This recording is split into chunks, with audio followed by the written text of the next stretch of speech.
au pays à travers des informations bien fouillées concernant tous les domaines de la vie du pays. Le magazine Humura Burundi est diffusé sur le web via le site de la RPA www.rpa.bi. Humura Burundi. À la présentation, Janvier Ninina Hazgue.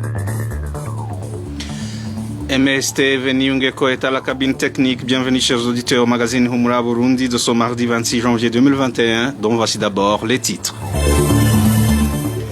Les habitants de la commune Mabaï à la rizière de la forêt de la Kiwira vivent la peur au ventre suite à la présence des combattants du mouvement FLN dans cette forêt qui œuvre en complicité avec les militaires burundais et les Imbonerakure. La Brarodi compte licencier une partie de son personnel, un projet auquel s'insurge le syndicat des travailleurs de cette entreprise. Démolition depuis ce mardi des maisons anarchiquement construites dans différentes communes de la municipalité de Bujumbura. Le développement des titres, c'est dans quelques instants.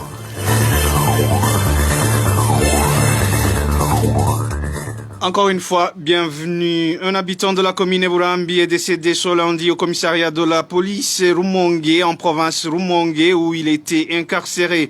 La victime a été accusée d'appartenir à un groupe qui perturbe la paix et la sécurité. Il s'agit de la deuxième victime décédée tout en étant dans les mains de la police et sous les mêmes accusations. Le point avec Éloge Divin, les mèches. Égide Sindai Gaya est le nom de la personne décédée ce lundi après 6 jours de détention. Âgée de plus de 60 ans, la victime avait été arrêtée avec 3 autres habitants de la zone Maramvia, commune Burambi. La police les accusait de collaborer avec des hommes armés qui perturbent la sécurité dans cette localité et dans les autres communes des provinces Rumongue, Bururi et Bujumbura. Ici, le PSN 1 Pierre Mourikié, porte-parole du ministère de la Sécurité, montre aux journalistes et aux habitants de cette localité les présumés coupables dont le vieillard Égide Sindai Gaya. Nous sommes venus ici en zone Maramvia de la commune Burambi, province Rumongue, pour encourager les forces de l'ordre sur les activités louables qu'elles mènent ces derniers jours en arrêtant un groupe de malfaiteurs qui venaient de passer plusieurs jours à perturber la sécurité de la population.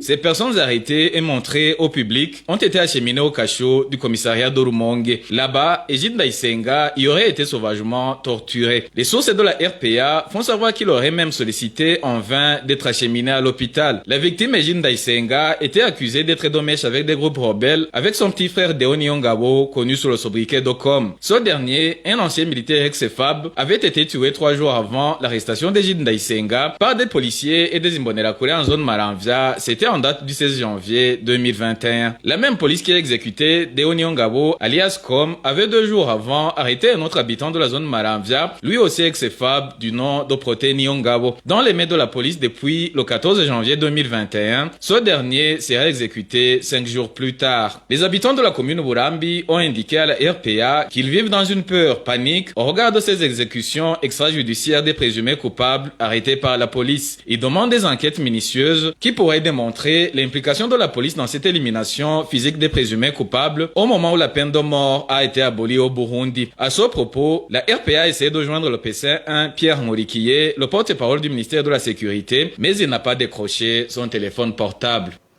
Merci, Éloge Divin. Les échappeurs paniques au sein des habitants des localités proches de la Kiwila en commune Mabaï de la province Chibitoke.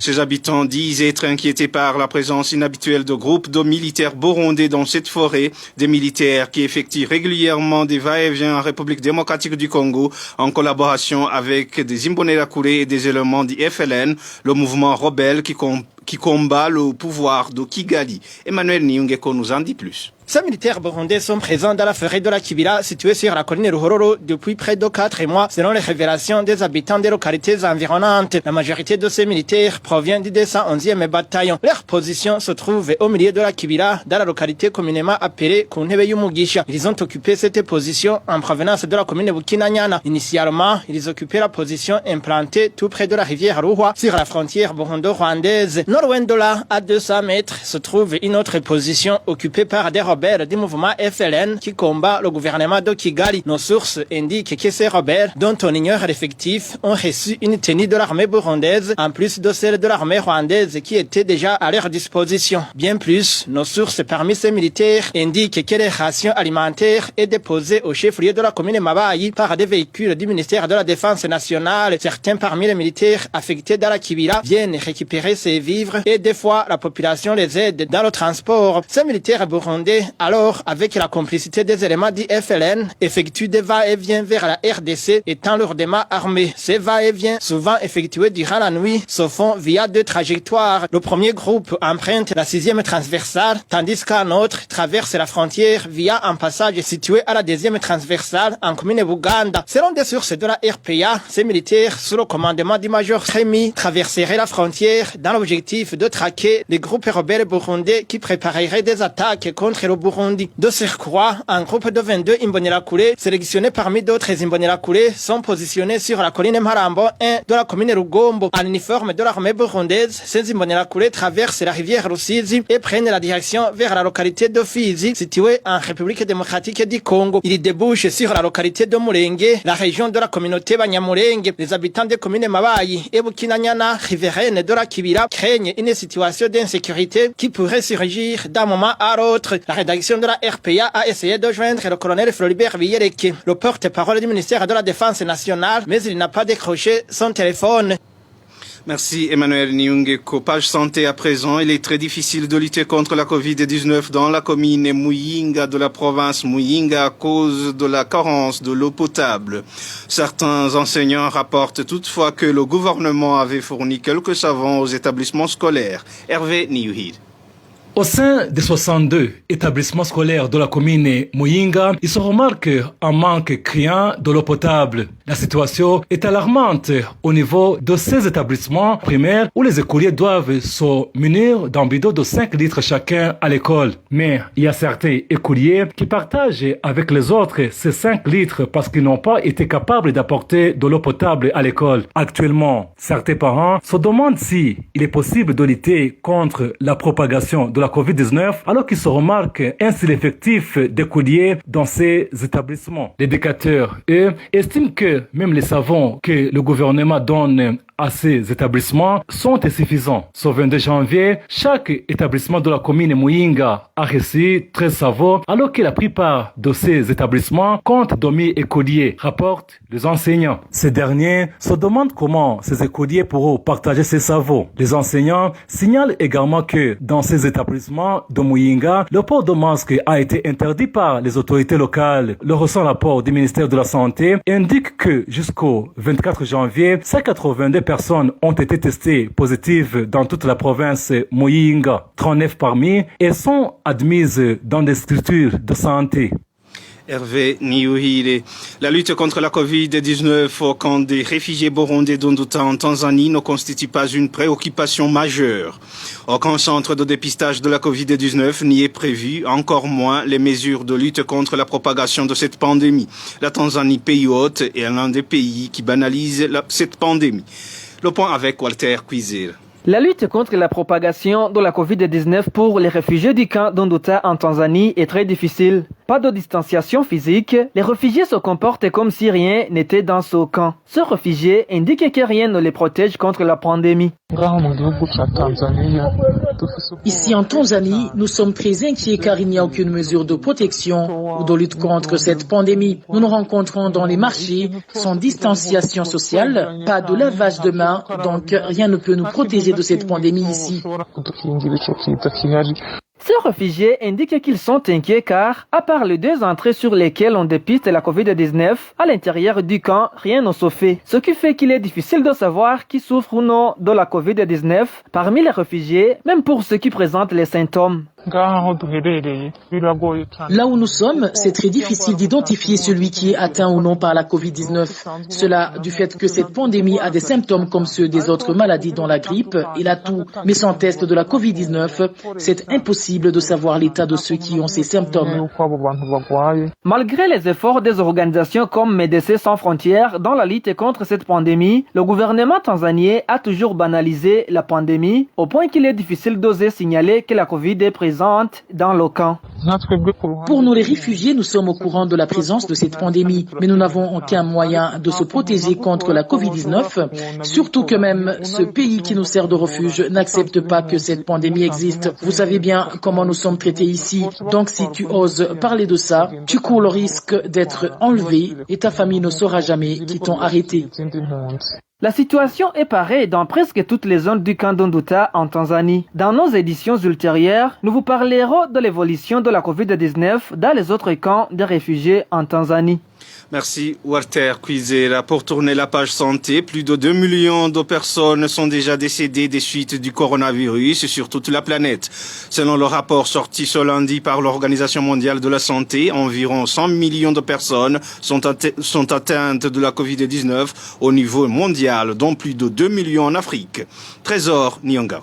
Plus de 98 millions de personnes atteintes de la Covid-19, tel est le bilan de l'Organisation mondiale de la santé OMS de ce 25 janvier 2021 au niveau planétaire. Ce rapport indique également qu'approximativement 2 millions de personnes sont décédées suite à cette pandémie. Au sommet de ce rapport apparaissent les États-Unis d'Amérique avec actuellement plus de 24 millions de cas positifs et plus de 400 000 cas de décès. En deuxième position vient la République de l'Inde avec approximativement 10 millions de malades et plus de 150 000 cas de décès. Le Brésil occupe la troisième place avec plus de 8 millions de cas positifs,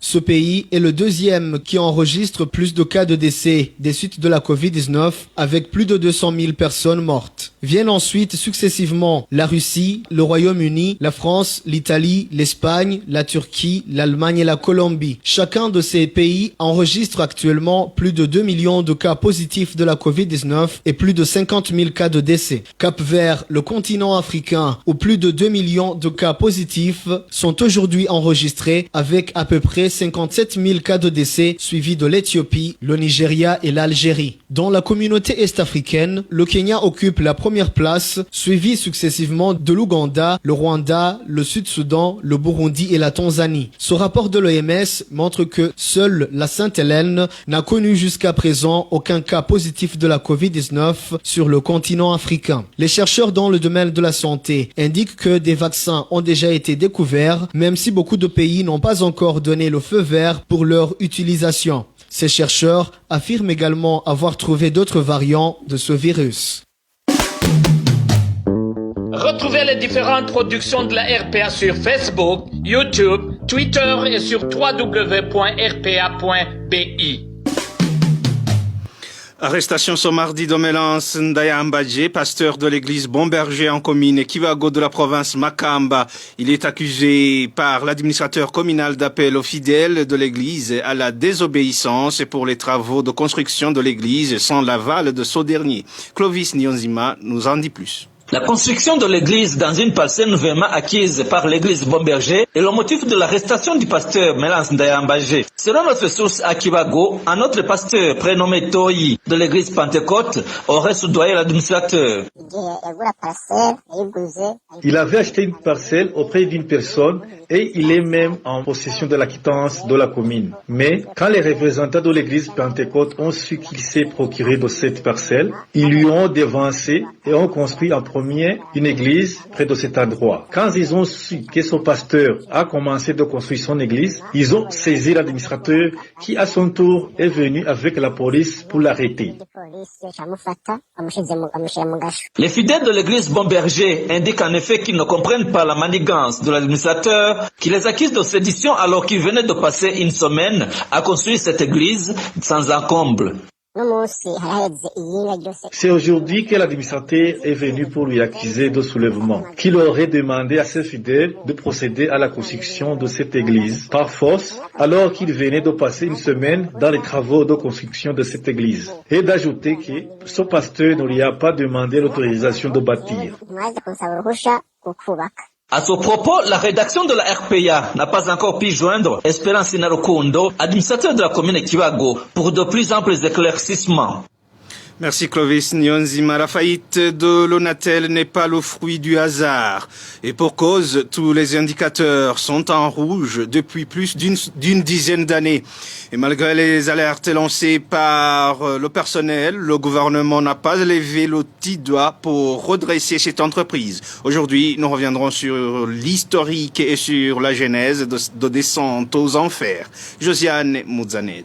Au départ, l'Onatel jouissait d'un monopole et avait une mission publique d'assurer l'augmentation du taux de pénétration des TIC dans le pays. Avec la libération du secteur des TIC, une seconde mission s'est imposée, à savoir celle contraignant l'entreprise à assurer sa rentabilité. Cette nouvelle double mission de l'Onatel pouvait alors se résumer par une devise, j'ouvre les guillemets, entreprise citoyenne à vocation commerciale, je ferme les guillemets.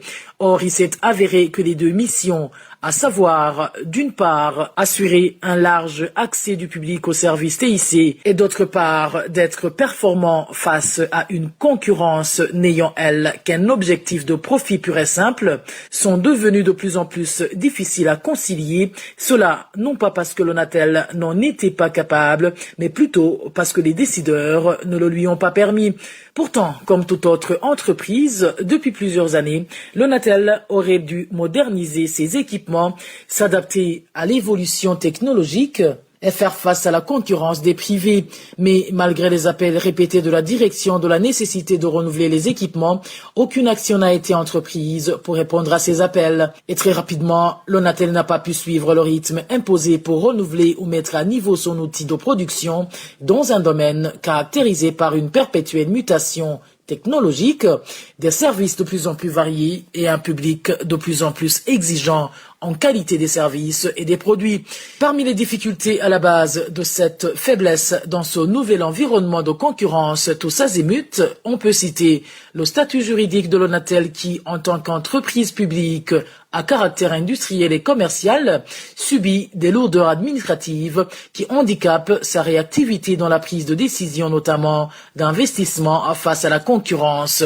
Il y a aussi l'amorce du processus de privatisation consécutive au décret numéro 100/12 du 16 janvier 2009 portant autorisation de la vente d'une partie des titres de l'État dans l'Onatel, ce qui a provoqué un gel des investissements. Il s'en est suivi le vieillissement des équipements de production, suivi d'une détérioration de la qualité de service, ce qui a abouti à la migration des abonnés de l'Onatel vers les concurrents. Nous citerons également des projets et des partenariats mal engagés qui ont contribué à la diminution des revenus au profit des tierces et de la concurrence, ainsi qu'à alourdir les dettes. Ici, nous donnerons l'exemple de l'achat d'un central de production qui a coûté plus de 30 millions de dollars américains, lequel central n'a jamais foulé le sol burundais jusqu'à date. L'autre facteur qui n'est pas des moindres et qui a conduit à la déchéance de l'Onatel concerne la limitation des moyens pour le renforcement des capacités et des compétences du personnel technique et commercial qui n'a pas permis à ce dernier d'avoir des performances lui permettant d'affronter la concurrence. Ici, plus d'un s'interroge alors sur comment l'Onatel pouvait rester compétitif sur le marché intérieur avec des équipements qui datent de la création de la société, c'est-à-dire d'il y a 40 ans, et surtout avec des équipements de deuxième génération, pendant que les compétiteurs sont quant à eux à la 3e génération et certains à la 4e génération. C'est donc dans un tel environnement que les problèmes de l'Onatel se sont accumulés jusqu'à atteindre un niveau plus que critique. Pour faire court, la détérioration financière de l'Onatel a débuté depuis 2008 lorsqu'il a commencé à afficher des résultats négatifs qui sont passés d'une diminution de 1,0 milliard de francs burundais en 2008 à 17,6 milliards de francs burundais en 2019. Pourquoi l'État se réveille-t-il donc plus de 10 ans après, alors que depuis cette période, aucune action de redressement n'a été prise? Le fait est que, au lieu de lui porter secours, le gouvernement a plutôt tout fait pour l'enfoncer davantage, notamment en forçant cette entreprise à contracter des dettes en amont et en refusant d'apurer ses dettes envers l'Onatel en aval. De plus, lit-on dans un rapport produit par la commission de la dite entreprise et datant de février 2015, il a été démontrer que le gouvernement traîne les pieds. SIPA fait tout pour mettre les bâtons dans les roues de l'ONATEL pour lui permettre de se sortir du gouffre dans lequel il est plongé depuis des années. En effet, les conclusions du dit rapport stipulent que si l'État consentit à concrétiser la deuxième phase du projet WIMAX, initié avec la coopération de l'Union internationale des télécommunications, cela permettrait à l'ONATEL de générer un chiffre d'affaires d'environ 1,5 milliard de francs burundais. Mais près de 6 ans après, le projet dort toujours dans les tiroirs en attendant que cette seule entreprise publique des télécommunications se noie complètement et ainsi procéder à sa privatisation. Mais la privatisation dans de telles conditions serait-elle la solution? Nous y reviendrons dans nos éditions de demain. Merci Josiane Mouzaneza, toujours page gouvernance. La brasserie et limonaderie du Burundi, Braroudi, annonce un prochain licenciement d'une partie de son personnel pour des raisons économiques. Les représentants des travailleurs à travers leurs syndicats s'insurgent contre cette décision puisque, souligne-t-il, le motif avancé par l'administration n'est pas fondé. La santé financière de l'entreprise est au bon fixe. Innocent Valentin Singirangabo nous fait le point. Le licenciement d'une partie du personnel de la Braroudi va en tout toucher 73 salariés. Dans une correspondance du 28 décembre dernier adressée aux responsables du syndicat des travailleurs, la direction de la Braroudi a annoncé que le processus de licenciement prendra fin dans un délai n'excédant pas le premier semestre de l'année 2021. Notre source au sein de la Braroudi nous cite les branches qui sont concernées par cette mesure. Le licenciement va toucher le service logistique, les caristes qui utilisent les engins, les machines élévateurs. Il y a aussi les encodeurs. Ces encodeurs sont chargés d'enregistrer des données dans des ordinateurs. Il y a d'autres travailleurs qui sont chargés de vérifier, de contrôler les produits chargés. Quatrièmement, des services marketing, au service d'approvisionnement, service sécurité. Au moment où la direction de la Braroudi annonce un licenciement d'une partie de son personnel pour des raisons économiques, les représentants du personnel aperçoivent quant à eux le contraire. Ils veulent renvoyer les membres du personnel alors que nous observons une croissance du chiffre d'affaires. Nous leur avons montré qu'il faut engager d'autres travailleurs puisque notre entreprise est parmi les meilleures. Dans une correspondance rédigée par les membres du syndicat des travailleurs et adressée à l'administration de la Braroudi, ils ont clairement signifié que le motif économique avancé par leurs dirigeants n'était pas du tout fondé. Ils ont montré que l'on allait licencier les chauffeurs des engins éleveurs alors qu'on avait déjà désigné leurs remplaçants. Donc, la fonction existe encore parce que le poste n'a pas été supprimé. Le personnel de la Braroudi s'inquiète de la mesure, expliquant qu'il y aurait d'autres motifs qui se cacheraient derrière ces licenciements éventuels. Nous y reviendrons dans notre édition de demain.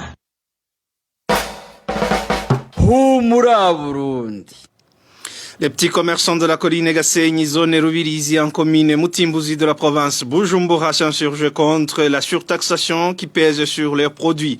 Ils indiquent qu'ils ont été intimés l'ordre de payer 500 francs burundais par jour alors que la taxe annuelle a été fixée à 10 000 francs burundais. Autrement dit, la taxe revient à 182 500 francs burundais par an et cela sans aucune explication. Onésime Dushimagize pour plus de précisions. Il était vers 14h de ce lundi, quand les petits commerçants de la colline Gasenyi, zone Rubirizi en commune Mutimbuzi, ont été réunis par un des élus locaux, Isaac Ndairagije, en même temps responsable de la coopérative Sangwe sur cette colline, accompagné par l'épouse du responsable collinaire du parti CNDD-FDD, Désiré Ndouimana. L'objectif de cette réunion, comme l'indique un de ces commerçants, était de les informer qu'ils doivent désormais payer une taxe de 500 francs par jour au moment où la taxe annuelle est de 10 000 francs par an. Ça fait plus de 4 ans qu'on exerce cette activité commerciale à cet endroit et on payait une taxe annuelle de 10 000 francs burundais. Que ce soit les propriétaires de bistrots et restaurants ou les boutiquiers, tous payaient une taxe de 10 000 francs par an. Et les vendeurs ambulants de fruits et légumes payaient une somme de 2 000 francs par an. Donc, payer une taxe de 500 francs par jour, c'est l'équivalent de 182 500 francs par an, un montant que ces commerçants qualifient d'exorbitant. Ainsi dit, ainsi fait. Après cette réunion, les deux personnes, à savoir Isaac Ndairagije, président de la coopérative Sangwe, et l'épouse des responsables collinaires du parti CNDD-FDD, ont procédé à la collecte de cette taxe. Ce qui a inquiété de plus ces commerçants, c'est que l'opération de cette collecte a été émaillée d'irrégularités car certains commerçants membres du parti au pouvoir n'ont pas été concernés par cette taxe. Ce qui nous a inquiété de plus, certains commerçants n'ont pas été concernés. Au moment où certains ont été contraints de payer les 500 francs burundais. Ndairagije Isaac a intimé l'ordre à cette femme qui l'avait accompagné de noter les noms de ceux qui avaient refusé d'obtempérer afin qu'ils soient obligés de payer en présence des policiers. Nous savons qu'au cours du mois prochain, les percepteurs d'impôts de la commune viendront percevoir les 10 000 francs burundais. Nous vous demandons de plaider pour nous, surtout auprès de l'administrateur de la commune Mutimbudzi. À ce propos, la rédaction de la RPA a essayé de joindre Simeo Butoyi, administrateur de la commune Mutimbudzi. Mais son téléphone est sonné sans que personne ne décroche. C'était un reportage signé Onésime Dushimagizé. La mairie de Bujumbura a débuté ce mardi une campagne de démolition de maisons construites anarchiquement. Une opération qui s'est déroulée dans presque toutes les communes de la municipalité de Bujumbura. Aucun incident n'a jusque-là été signalé. Rachel Kagissier pour plus de détails.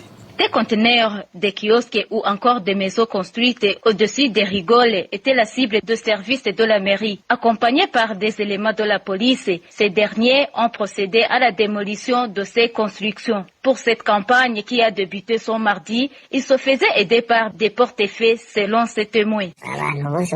Toutes ces personnes qui ont construit jusqu'au-delà de la limite, toutes personnes dont les kiosques sont implantés au-dessus des rigoles, la campagne de démolition a débuté. Cette opération est en train de se faire à Kamenge, à Kinama et à Wuyenzi. Jusqu'à présent, ça se fait dans la transparence. Pas de clientélisme, pas de pot de vin. Toute personne qui n'est pas dans les normes a démoli. Nous pensons que ça se fait selon les instructions des autorités. Les propriétaires risquent de payer des amendes s'ils ne s'exécutent pas dans le meilleur délai.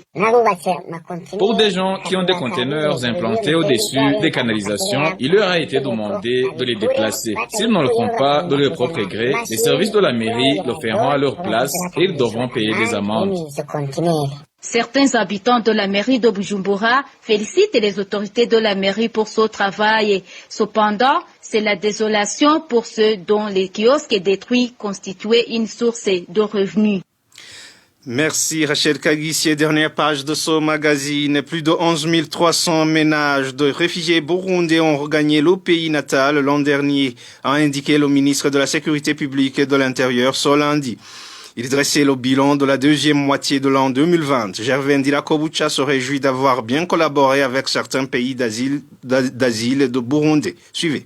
Dans le domaine du rapatriement et de la réinsertion socio-économique des réfugiés burundais, les activités principales réalisées sont notamment une mission a été effectuée en Tanzanie dans le cadre du tripartite et des autres réunions par visioconférence ont été tenues avec la partie rwandaise et la partie namibienne pour sensibiliser tous les acteurs au rapatriement volontaire. 11 336 familles, dont 33 963 personnes rapatriées ont été accueillies, réinsérées et assistées, dont 23 821 personnes venues de la Tanzanie, 7 897 personnes venues du Rwanda, 1949 personnes venues de la République démocratique du Congo, 231 personnes venues de l'Ouganda, 60 personnes venues du Kenya, 4 personnes venues de la Zambie et une personne venue de la Malawi. Le ministre Gervais Ndirakobucha a aussi souligné que la police facilite la tâche aux citoyens qui demandent les documents et services qu'elle offre. Encore une fois, Gervais Ndirakobucha. Pour mieux servir le public, les délais de traitement des dossiers de demande des documents délivrés par la police nationale du Burundi ont été réduits et sont affichés sur les portes d'entrée des services. Il s'agit du laissez-passer qui est délivré en dehors de jours, du passeport délivré en 3 jours, de la carte CPG délivrée en 2 jours, du permis de conduire délivré en 3 jours et de l'extrait du casier judiciaire délivré en 2 jours. Afin d'éviter les longues files d'attente devant certains services, du commissariat général de la police judiciaire, le formulaire d'extrait du casier judiciaire, le formulaire de déclaration de perte et le formulaire d'attestation d'immatriculation sont désormais téléchargeables sur le site web du ministère. Pour une meilleure communication des données dans la lutte contre la fraude sur les documents et pour une rapidité dans le traitement des dossiers, les services du commissariat général des migrations sont activement interconnectés. C'était Gervais Ndirakobucha, ministre de l'Intérieur et de la Sécurité publique. Et c'est par ici, amis chers auditeurs et autrices, que nous mettons fin à ce magazine Humura Burundi de ce mardi 26 janvier 2021. Merci pour votre aimable écoute. Merci à toute l'équipe de la rédaction. Merci à MST et Niungeko pour la bonne collaboration technique. À la présentation, vous étiez avec Janvier Nina Hazoué. Passez de beaux moments chez vous.